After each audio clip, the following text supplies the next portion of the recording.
السلام عليكم ورحمة الله وبركاته، يا رب تكونوا بخير. في الفيديو ده هنتكلم عن المدرسين اللي تاخد معاهم ثانوية عامة، سواء كان اونلاين او ترابيزة او سنتر. بس اولا يا صديقي، لو انت متعرفنيش، معاك مصطفى محمد، ثانوية عامة 2023، حاليا كلية طب بشري. ويلا قبل ما نبدأ متنساش تعمل لايك وتشير الفيديو لاصحابك، ويلا بينا. بس قبل ما نبدأ متنساش تصلي على النبي. بص يا صديقي، اول مادة هي العربي. انا كنت باخد عربي مع مين؟ كنت باخد عربي مع مستر محمد سعد.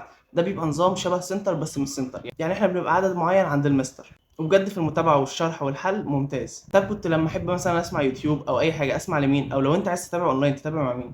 عندك مستر محمد صلاح، ممتاز جدا، ودوت اللي انا تابعت معاه في المراجعة بتاعت ليالي الامتحانات، كانت ممتازة جدا. وبرده في مستر رضا الفاروق، ممتاز جدا برضه.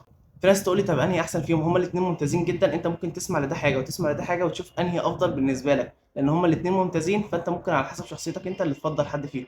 كده خلصنا العربي، نخش بقى على الانجليزي. الانجليزي انا جربت مستر احمد عبد الرحمن ومس ليلى عرفه، الاثنين ممتازين جدا. انت لو عايز تجرب حد فيهم، الاثنين ممتازين بجد. طب كنت بسمع لمين يوتيوب؟ لان اكيد في حاجات كلنا بيقف معانا حاجات واحنا بنذاكر، فهنحتاج نسمع اي حاجه يوتيوب. كنت بسمع قناه انجليشاوي، وبجد ممتاز جدا برضه. كده خلصنا المواد الصعبه، نخش بقى على المواد المستحيله.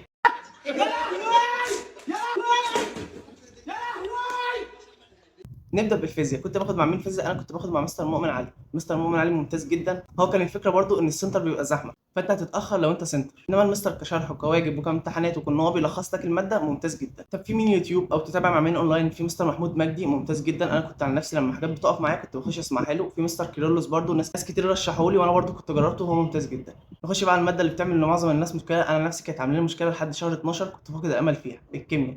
انا الكيمياء لحد شهر 12 كنت حرفيا مش عارف فيها اي حاجه، كنت فاقد الامل ان انا احل في الكيمياء اصلا، رغم ان دي كانت تقريبا اكتر ماده بذاكرها. لحد ما بدات مع ميس هدير عماد، بجد حببتني في الكيمياء. الفكره ان انت لما تحب الماده هتعرف تذاكرها، فميس هدير عماد كانت ممتازه جدا في النقطه ديت، ان هي بتحببك في الماده، وسواء كان الواجب والتصحيح والالتزام وكل الحاجات دي كانت ممتازه فيها. طب اتابع مع مين اونلاين او اسمع لمين يوتيوب؟ في مستر اسلام عطيه، ممتاز جدا في الاونلاين، والاونلاين بتاعه ممتاز، ومستر محمد عبد الجواد، الاثنين ممتازين ومذكراتهم ممتازه.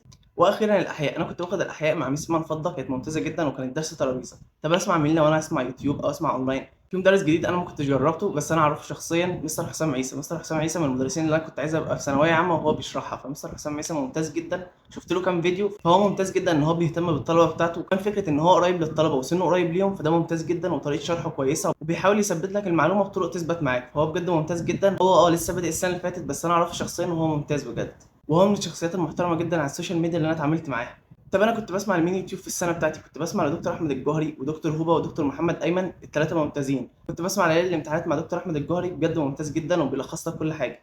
وبكده يا صديقي انا كده قلت لك كل المواد. لو عندك اي اسئله تانية اكتبها تحت في الكومنتس، او ابعت لي دايركت على الانستجرام، هتلاقي اللينك تحت في الديسكربشن. ما تنساش تخش جروب التليجرام، لان انا قلت لك ان هو مهم جدا بالنسبه لك، لان هو هينزل عليه كل الملخصات، والملخصات اللي انا عملتها ايام ثانويه عامه، والحاجات دي هتفيدك جدا بجد، غير ان احنا كلنا بنتكلم عليه، والموضوع هيبقى مفيد جدا بالنسبه لك.